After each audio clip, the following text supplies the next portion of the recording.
2015 Tony Award nominations were announced. Two of Broadway's leading ladies, favorite ladies, Kristen Chenoweth and Kelli O, were among those nominated for Best Actress in a Musical. I'm here in New York City, where I caught up with Kelli O just hours before she took the stage the other day in The King and I. She was right at home, making brunch for friends and catching up with the kiddos. Congratulations on the Tony Awards. Congratulations on your success in your career. And thank you. Thank you very much for inviting us in here today for brunch of all things. Are you kidding me? Yeah, no. So is there anything you can't do? You cook, you sing, you... Thanks. Oh, there's plenty, believe me. But I think one of the most important things in my life is that I have other things besides my work. And that's the noise you hear, the children. That's not noise, that's life though, right? That's great. I'm doing an interview. You want to go watch the movie?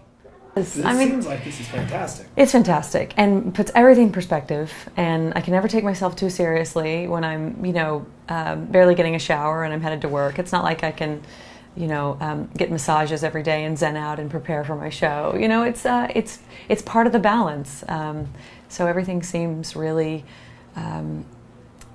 present and in the moment, and it's great. Because this seems a little surprising to me, and I'll say that out of ignorance. Coming from Oklahoma City, I think of Broadway and the bright lights and the big city. And the sirens. And then you see a home. This is homeland. Yeah. This is cool. And you do have a fantastic view. I do have a good view. Great natural sound. Yeah. And that's the city, and it's my soundtrack, and it inspires me, and sometimes makes me angry, and sometimes makes me passionate and full of energy, and I just think that that's the best part of being a performer, is to have reality feeding you all the time. So that's how I choose to live. Well, congratulations on all of that. Thank you. Tell me about Lincoln Center Theater, and you've been there a few times. But what goes through your mind? Like when I see you later today and you walk out on stage, what's going on through your mind, through your eyes? What are you seeing, smelling, feeling, Yeah, that's a good question. The energy of the city on the way to work, when you realize that all of this is going on while you're in this 3-hour kind of train ride doing the show for these people that are in your audience, it can do two things. It can completely fill you up with like this mad energy that feeds your soul, but it can also really make you understand that we're only a piece of this city. We're only a tiny little piece of the crazy magic that's happening all over the city. There are hundreds of other things just like mine going on in the city, and there are 1,000 people at each of those. Hopefully, if everything's selling well. So you're a part of an amazing whole. I think with acting, you can get in this kind of, you're made to feel like sometimes you're the only one doing it, and people want to try to sometimes make you feel like it's the most important, you're the most important thing.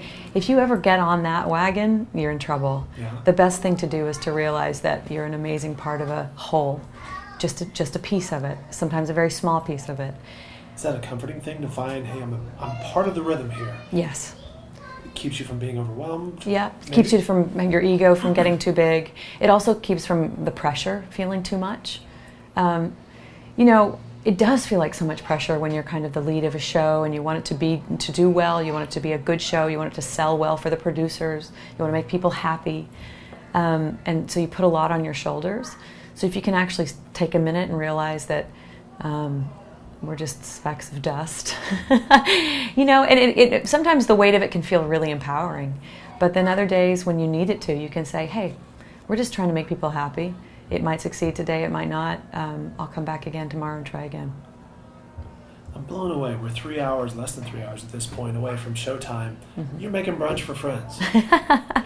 Well, it's not a secret that I love food. I love to cook. I love the opportunity to be a friend, to be a wife and a mom and a very, very minor cook. I just love it. I like to pretend like I'm a better cook than I am. I was up way too late last night watching Chopped. I mean, it's just kind of my secret obsession. I love everything about that. So as much as I feel, I'm tired or my house is an absolute wreck, boy, I'm going to try this new frittata recipe, with some potato and onion and bacon. And that excited me, actually. It made me feel good this morning. And it'll feed the rest of my day. That and the mimosa. Yeah. I picked up on something earlier today when you were talking about, hey, when there's an 8 o'clock show time, it's a 3-hour show or whatever. You're eager to get back to these guys, aren't you? Oh my God, like any mom or any parent, I think we'd say, oh man, it's going to feel really good when I can maybe step away and go to work or go see friends or whatever you're going to do. But if you're the kind of mom I am, you get to work and then it's the opposite. Oh, man, I wish I was with my kids. I got to get back. Sometimes I'm doing my makeup in the dressing room and FaceTiming because I don't want to be away from them. And sometimes they're with me. A lot of times they're with me at the theater. And it's such an exciting time in my life because I have little kids, and it's over in a flash. And I'm very aware of that. So even though I'm working, and I'm working hard, and I'm working full time, they're absolutely going to be a part of it, or I'm not going to do it. So that's the way I live my life. Yeah. They like it. They like the theater life. They like being backstage. Probably too much. I'm kind of like, whoa, hold up. I'm guessing the castmates are probably like, oh, well, loving it as too, right? Yes, and you'll see that there are lots of beautiful children in my show, and this is one of the first times Sure. I've ever worked with such a big group of kids. And Owen, my son, he just can't wait to get there because he wants to see the kids, and they love him too, and they love Charlotte. So how has that been? Was it a challenge working with a large cast of younger ones? I thought it might be, and because they can be, they're so overzealous and they're really excited, and you kind of have to put their energy and kind of focus it. But these kids are really great. They're really dedicated to what they're doing, and they were chosen, for a reason. So we're having a good time over there, and they bring a lot of lightness to our company and make it a very positive place to work. How's Ken Watanabe doing? He's doing so well. I mean, he is a major talent. I mean, this guy is where he is, the biggest star in Japan, the biggest Japanese film star, and in America, and Oscar nominated. I mean, for a reason. He is so intense, and he gives 110% every single show. With such a divide. I mean, his language, he's worked so hard to learn the English language. He wasn't much of an English speaker before this, and the passion with which he works every day is it's palpable. It's inspiring. You can't help but jump on that train with him and take that ride. I'm so lucky to have him as a co-star. Well, he's pretty lucky to have you as well. Thank you. Thanks. Let's go back a ways to OCU and Florence Birdwell. Yes. This is an exciting time. Florence is going to come. I don't ever call her Florence. Her name is Mrs. Birdwell to me. I've known her my whole life, but I still call her that. She's going to come in May for a kind of a special trip with her family, and I think they're going to try to make a story of it because she's coming to see Kristen Chenoweth in her show, and then she's coming to see me in my show. And Kristen and I are both nominated for the same Tony Award, and I will say, everyone's talking about this Oklahoma Smackdown. Kristen and I we're so excited for Birdwell, because it's a moment of recognition for someone who deserves it so much that she has 2 students, up for the same very kind of small thing.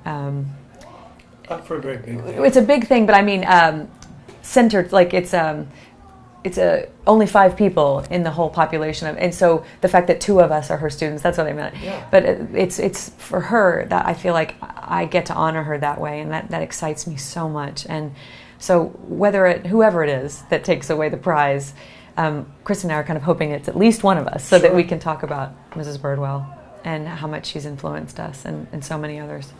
Is it fun being up against Kristen in 2 categories at least? Yeah, definitely. I mean, she has been such an inspiration for me. I mean, she got me my first agent because we were in the same studio. I mean, I came after her, but by the time I went to New York, she had already established herself here.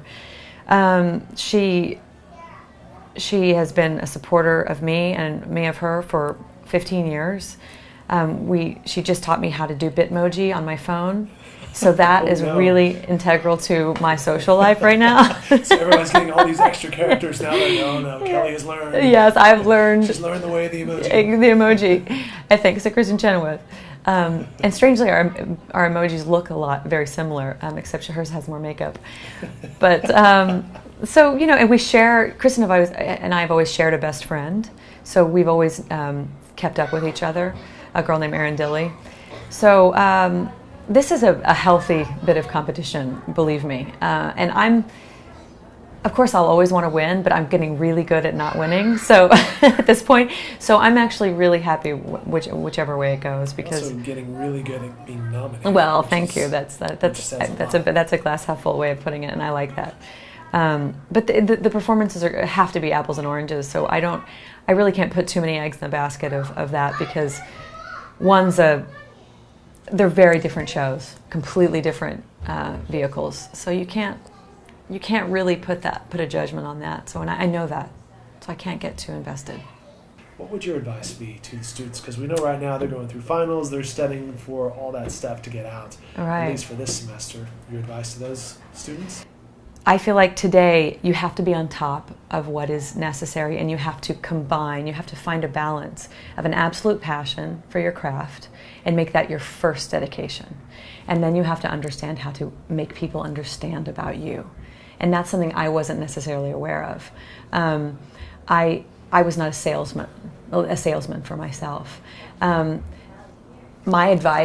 personal advice would be, don't lean on that. Lean on your dedication to your craft. But I think today people would say, also learn about how to sell yourself. Marketing. And you're saying, hey, know exactly what you're doing when you step on stage, and know why. Yes. My advice is, don't just depend on the marketing. Don't try to be famous for famous sake. Don't do something that you would regret or that is not a representation of you just to get known. If you're going to get out there, if you're going to put yourself out there in this big marketing world that we have today, do it because you're the best at what it is you're trying to sell. Your craft is your passion and your priority. Because at the end of the day, anybody can kind of get the door open, but you have to have what it takes to stay, you know? And so that's what I've learned over the years, is actually being re-invited to the party over and over again. I've had a lot of friends or a lot of people I know who get in the door and get invited to the first one, but they don't stick around. And I think if you want a long-lasting career, something that you can keep going this steadily up this way. I don't believe in this. I don't believe in that one, because when a 20-year-old, 22-year-old hits the top of the mark, it's really exciting for 2 seconds. And then there's no way we can sustain this in this business. But what we can sustain is this, a slow climb. And that's my goal all the time. Well, speaking of goals, what's next for you? You know, this is like a 10-year fast track theater career that I feel like I've just been doing one show after another. And for me, it's time to take a little bit of a break. I'll be doing King and I for a while, and I'm so excited about that. But I do have 2 small children. I'm going to probably take just a beat to do, you know, some concert work, maybe do some smaller runs of things. There's always a little bit of television and film situations going on. But for me, it's kind of a journey of figuring out what's the next correct, fulfilling stage for me. And I'm kind of at the edge of wondering what that is right now. I think we all are. Yeah. At some point when you get close to 40, isn't it weird how everybody kind of goes through that phase? Yeah. Where am I at? What am I doing? Am I good? Yeah, I'm Do good. I need to make a change? Yeah. Some people say the healthiest thing is to actually make a change, you know, I don't think I'll ever stop singing, of course, and I'll never kind of venture away from the arts, but I want to change. I always want to change it up a bit, you know. Teaching's a big thing for me. You seem happy. Congratulations on success on stage and then the home life as well. Thank you. That is important and fantastic. One big major question for you, though. Where's a good place to get pizza? Oh my gosh. Well, in New York, New York City pizza is famous. Ray's, just original Ray's pizza is the best pizza. I'm not going to send you, you have the little places that are famous, Patsy's and John's Pizzeria or whatever, but just go buy a piece of Ray's original piece, but make sure they put it in the oven and they get it nice and crispy. Yeah. Just say that, okay? Right. Nice and crispy. I'll say Kelli O here too. Yeah, and they'll say, who? Here's your pizza. 2015 Tony Awards will be June 7th. You can watch them on CBS at 7 p.m. right down the street at Radio City Music Hall.